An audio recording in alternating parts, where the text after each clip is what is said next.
এভাবে কই মাছ রান্না করলে সবাই চেটেপুটে খাবে। হ্যালো ভিউয়ার্স, আসসালামু আলাইকুম। সবাই কেমন আছেন?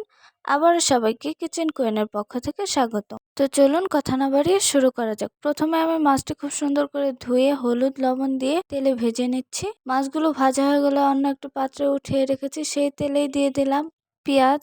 এখানে আমি হাফ কাপের মতো পেঁয়াজ দিয়ে দিয়েছি এবং দিয়ে দিলাম পরিমাণ মতো লবণ, 1 চামচ রসুন বাটা, দিয়ে দিলাম 1 চামচ হলুদ, 1 চামচ মরিচ দিয়ে অল্প একটু পানি দিয়ে মশলাটা কষিয়ে নেব। মশলাটা কষানো হয়ে গেলে এর মধ্যে দিয়ে দিলাম টমেটো কুচি, দিয়ে নাড়াচাড়া করে এখানে আমি ঝোল অ্যাড করে দেব।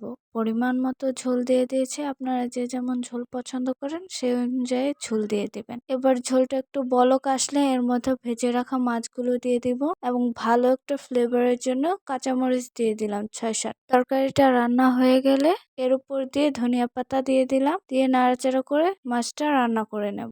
এই সহজ পদ্ধতিটা ভালো লাগলে লাইক, কমেন্ট, শেয়ার করে পাশে থাকবেন এবং সবার আগে ভিডিও পেতে চ্যানেলটি সাবস্ক্রাইব করে দেবেন।